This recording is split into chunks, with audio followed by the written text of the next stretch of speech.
আলোচিত ও সমালোচিত সাবেক ডিবি প্রধান হারুনুর রশিদকে নিয়ে মুখ খুলেছেন বন্দিনী ফাউন্ডেশনের নির্বাহী পরিচালক ডাক্তার সাবরিনা হোসেন মিষ্টি। তিনি বলেছেন, রাজনৈতিক উদ্দেশ্য হাসিলের জন্য আমাকে মিথ্যা মামলা দিয়ে হয়রানি করা হয়েছে। ও সময় করোনা মোকাবেলায় বিগত সরকারের বেশ কিছু ব্যর্থতায় স্পষ্ট হয়ে উঠেছিল।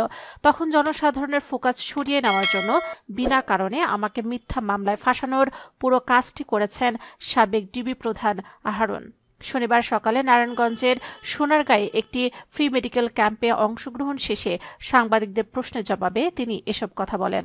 সাবেক ডিবি প্রধানের সমালোচনা করে ডাক্তার সাবরিনা বলেন, আমার মামলার সময় সাবেক ডিবি প্রধান হারুন রশিদ তেজগাঁও জোনের ডিসি ছিলেন। আমাকেও তেজগাঁও থানার একটি মামলায় সম্পৃক্ত করা হয়। পরে তিনি আমাকে আনঅফিশিয়ালি ফোন করে ব্যক্তিগতভাবে সেখানে যেতে বলেন। পরে একাধিকবার ফোন করে আমাকে যেতে বলেন, তবে ওনার কি উদ্দেশ্য ছিল তা জানা নেই। পরে আমাকে যখন তেজগাঁও থানায় ডেকে আনা হলো, সেবার তার সঙ্গে দেখা হলে তিনি আমাকে প্রশ্ন করেন কোন মেডিকেল কলেজ ও কততম বিসিএস। এ দুটো প্রশ্ন করে তিনি আমাকে গ্রেফতার করেন, কিন্তু গণমাধ্যমে নানা কিছু বলে নাটক সাজিয়ে তিনি আমাকে গ্রেফতার দেখান।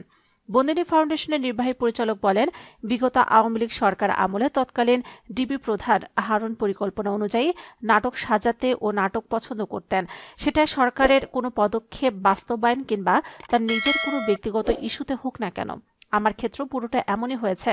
রাজনৈতিক কারণে তিনি নাটক সাজিয়ে আমাকে ডেকে নিয়ে গ্রেফতার দেখিয়েছেন। এটা পুরোটাই রাজনৈতিক উদ্দেশ্য প্রণোদিত একটি মামলা। ডাক্তার সাবরিনা আরও বলেন, মামলার 43 সাক্ষীর মধ্যে একজনও বলেনি আমি তাদের কাছ থেকে টাকা নিয়েছি বা কোনো কিছুতে সই করেছি। সাক্ষীদের সবার একটাই বক্তব্য, তারা বিভিন্ন মিডিয়ায় আমার সম্পর্কে জানতে পেরেছেন আমি ওই প্রতিষ্ঠানের চেয়ারম্যান ইত্যাদি ইত্যাদি।